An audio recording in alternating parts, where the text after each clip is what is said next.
yang kuat, baik, dan lebih dicintai oleh Allah Subhanahu wa taala daripada seorang mukmin yang lemah. Hadis Nabi sallallahu alaihi wasallam ini menunjukkan kepada kita bahwa Allah Subhanahu wa taala memiliki rasa cinta kepada hamba-hambanya. Dan setiap mukmin tentu dicintai oleh Allah Subhanahu wa taala. Ketika seorang telah mengimani rukun iman yang 6, dan ini merupakan pokok daripada keimanan, maka dia sudah mendapatkan kecintaan dari Allah Subhanahu wa taala. Tetapi dari setiap mukmin yang telah menyatakan, mengikrarkan rukun iman yang 6 ini, ada di antara mereka yang paling dicintai oleh Allah Subhanahu wa taala, yaitu seorang mukmin yang kuat imannya.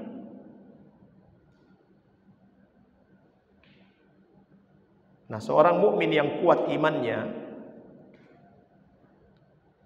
adalah seorang mukmin yang dia bertakwa kepada Allah Subhanahu wa taala. Nah, di dalam Al-Qur'an ada di 7 tempat Allah Subhanahu wa taala mengatakan, "Ya ayyuhalladzina amanu ittaqullah." Hai orang-orang yang beriman, bertakwalah kepada Allah. Dan takwa ini sebagaimana dikatakan oleh Imam Al-Jurjani rahimahullah taala, ya, adalah seseorang dia menjaga dirinya supaya tidak mendapatkan siksa dari Allah Subhanahu wa taala. Menjaga diri supaya tidak disiksa oleh Allah Subhanahu wa taala. Dan seorang akan disiksa oleh Allah Subhanahu wa taala ketika dia meninggalkan apa yang diperintahkan oleh Allah Jalla wa ala, atau dia mengerjakan apa yang diharamkan oleh Allah Subhanahu wa taala. Sehingga sebahagian dari kalangan para ulama mengatakan, orang yang beriman dia melakukan ketaatan kepada Allah, melakukan yang diperintahkan oleh Allah Jalla wa ala. Kenapa disuruh bertakwa? Ya ayyuhalladzina amanu ittaqullah. Takutlah kepada Allah, bertakwalah kepada Allah. Karena ternyata jemaah sekalian, di antara orang-orang yang beriman masih ada yang melakukan perbuatan-perbuatan maksiat. Masih ada di antara orang-orang yang beriman, mereka melakukan perbuatan-perbuatan yang diharamkan oleh Allah Subhanahu wa taala. Di antaranya ya perbuatan-perbuatan yang masih dilakukan oleh orang yang beriman, ghibah. Kalau istilah kita di sini apa ini ghibah ini? Karlota, ya. Menceritakan kekurangan atau keburukan atau kesalahan saudara kita. Ya, sekedar ya bercerita saja, menikmati ya kesalahan daripada saudara kita. Ini perbuatan dosa yang Allah Subhanahu wa taala sebutkan di dalam Al-Qur'an. Orang yang bergibah itu seperti makan apa aja mas kalian? Makan bangkai ya. Dan bangkai yang dimakan itu adalah bangkai dari saudara kita sendiri. Maka Allah Subhanahu wa taala perintahkan, ya ayyuhalladzina amanu ittaqullah, takutlah kepada Allah. Jangan bergibah. Di antara orang-orang yang beriman ada yang berdusta tidak? Ada yang berdusta atau tidak? Memanipulasi. Ya, berdusta ya, dengan lisan, ya, memanipulasi data, memanipulasi ya, macam-macam. Itu bagian dari dusta. Dan dusta ini dilarang oleh agama kita. Nabi SAW telah katakan di dalam hadisnya, ya, seorang yang berdusta, dia akan melakukan perbuatan-perbuatan dusta dan akan ditetapkan oleh Allah Subhanahu wa taala sebagai pendusta, dan dustanya itu akan menyeret dia masuk ke dalam neraka, waliyadzubillah.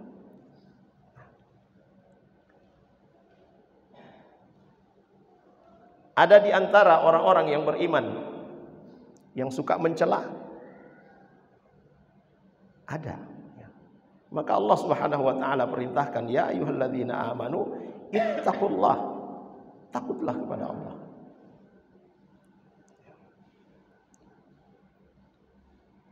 Nah, jemaah sekalian yang dimuliakan oleh Allah Subhanahu wa taala, seorang mukmin yang kuat imannya, dia tentu akan menjaga ini.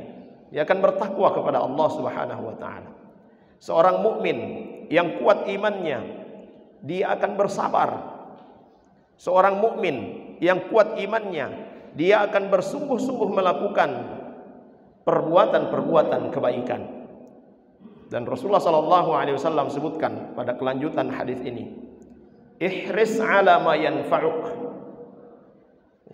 Al-mu'minul qawiyyu khairun wa ahabbu ilallahi minal mu'min ad-dha'if. Seorang mukmin yang kuat imannya baik dan lebih dicintai oleh Allah Subhanahu wa taala daripada seorang mukmin yang lemah imannya. Wa fi kullin khairun. Tapi sekalipun dia seorang mukmin yang lemah imannya, dia masih baik daripada orang-orang munafik. Seorang mukmin walaupun lemah imannya, dia masih lebih baik daripada orang-orang kafir, orang-orang musyrik. Kemudian kata Nabi, ihris ala ma yanfa'uk. Bersungguh-sungguhlah pada perkara-perkara yang mendatangkan manfaat untukmu.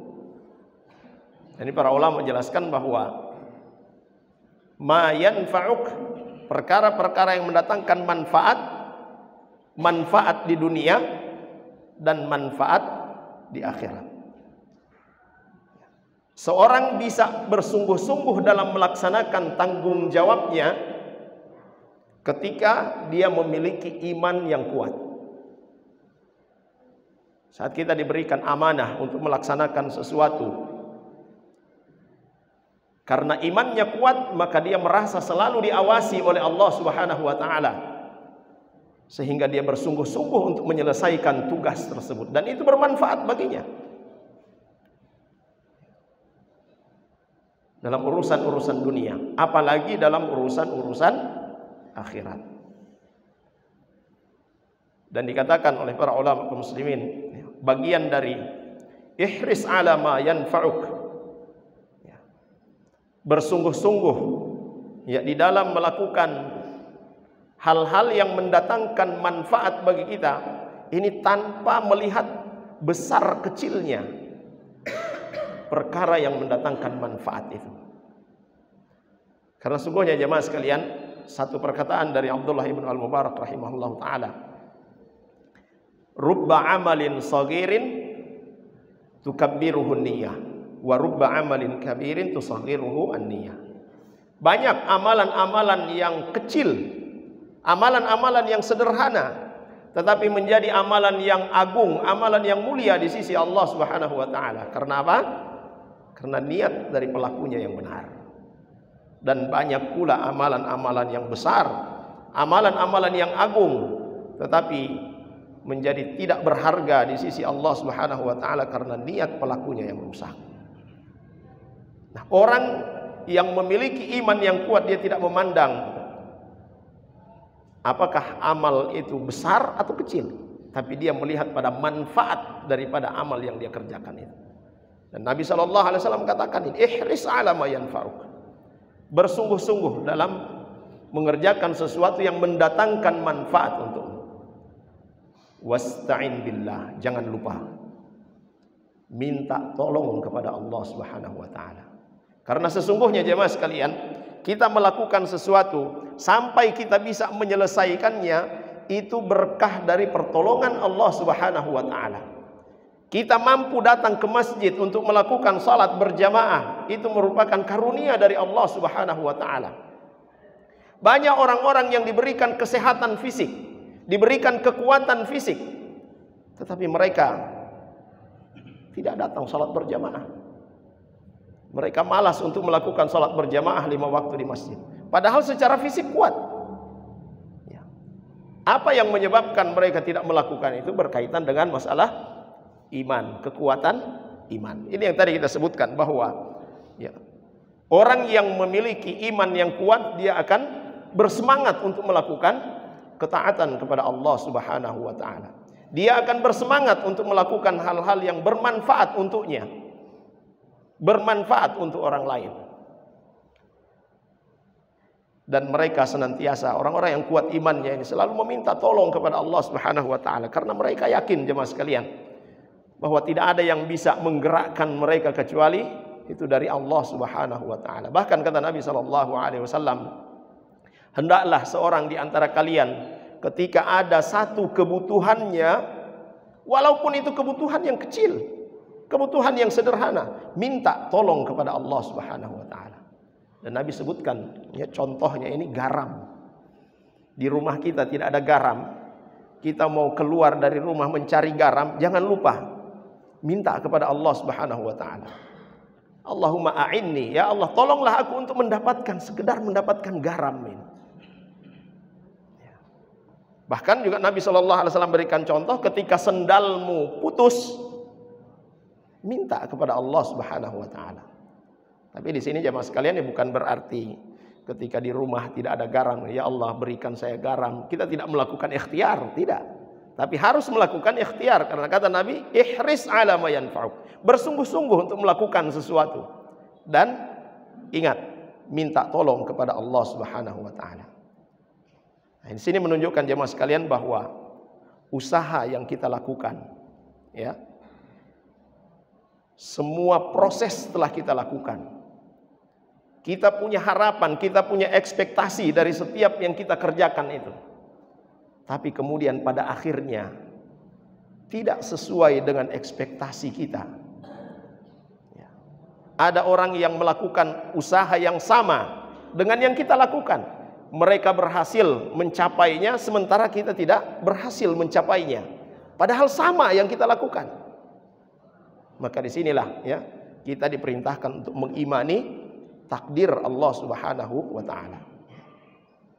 Sehingga itu keberhasilan yang kita capai dalam satu usaha, dalam satu pekerjaan, dalam satu amal, itu bukan semata-mata kesungguhan kita dalam melakukan amal tersebut, tetapi di situ ada takdir Allah Subhanahu wa taala.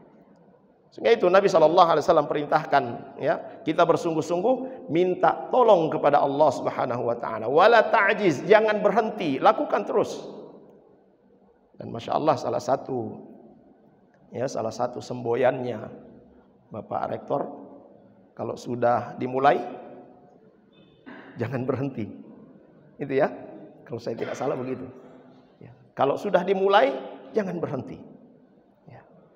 Nah, ini sejalan dengan apa yang dikatakan oleh Nabi SAW ini. Wala ta'jiz, jangan lemah, jangan berhenti. Bagaimana nanti hasilnya kita serahkan kepada Allah Subhanahu wa taala. Kalau sesuai dengan ekspektasi kita, maka kita bersyukur kepada Allah Subhanahu wa taala. Kalau tidak sesuai dengan ekspektasi kita, jangan mengatakan seandainya saya lakukan begini maka hasilnya pasti begini. Kalau saya tidak lakukan begini, maka tentu tidak terjadi seperti ini. Kata Nabi SAW, wa in asabaka syai' fala taqul law fa'altu kadza wa kadza lakana kadza wa kadza. Seandainya aku lakukan begini maka hasilnya pasti begini. Kalau saya tidak lakukan begini pasti hasilnya tidak begini. Tapi apa yang harus kita katakan? Qadarullahi wa ma syaa fa'al. Ini merupakan takdir Allah Subhanahu wa taala, dan apa yang telah ditetapkan oleh Allah Subhanahu wa taala pasti akan dia lakukan. Sehingga itu seorang mukmin yang memiliki iman yang kuat, dia bersungguh-sungguh dalam melakukan yang bermanfaat untuknya, manfaat di dunia dan manfaat di akhirat, dan dia tidak lupa meminta tolong kepada Allah Subhanahu wa taala. Jika dia melakukan satu usaha, satu pekerjaan, maka dia selesaikan. Dia tidak beralih dari pekerjaan itu kecuali setelah selesai. Dan di dalam Al-Quran Allah Subhanahu wa ta'ala juga sudah katakan, fa idza faragta fansab. Kalau sudah selesai melakukan satu aktivitas, baru kemudian berpindah kepada aktivitas yang bermanfaat lainnya. Dan mereka orang-orang yang kuat imannya selalu bersandar kepada Allah Subhanahu wa ta'ala. Ada hal-hal yang mereka kerjakan dan sesuai dengan ekspektasi mereka, mereka bersyukur kepada Allah Subhanahu wa ta'ala. Yang tidak sesuai dengan ekspektasi mereka, mereka kembalikan kepada Allah Subhanahu wa ta'ala. Itulah takdir Allah Subhanahu wa ta'ala, dan mereka bersabar dengannya. Sehingga itu kata Nabi SAW, ajaban li amril mu'min, in asabathu sarra syakara, wa in asabathu dharra sabara. Sungguh sangat menakjubkan urusan orang-orang yang beriman itu. Ketika mereka mendapatkan kesenangan, maka mereka bersyukur. Dan ketika mereka mendapatkan kesulitan, kesusahan, maka mereka bersabar. Walaysa dzalika illa lil mu'min. Dan itu tidak diberikan oleh Allah Subhanahu wa ta'ala kecuali kepada orang-orang yang beriman kepada Allah Subhanahu wa ta'ala. Jamaah sekalian yang dimuliakan oleh Allah Subhanahu wa ta'ala, mudah-mudahan kultum ini bermanfaat bagi kita semua, dan semoga Allah Subhanahu wa ta'ala menjadikan kita mukmin yang kuat imannya, sehingga kita bersemangat melakukan segala aktivitas yang dibebankan kepada kita. Allahumma amin. Sallallahu ala nabiyyina Muhammad wa ala alihi wa sahbihi wasallam. Alhamdulillahi rabbil alamin. Assalamualaikum warahmatullahi wabarakatuh.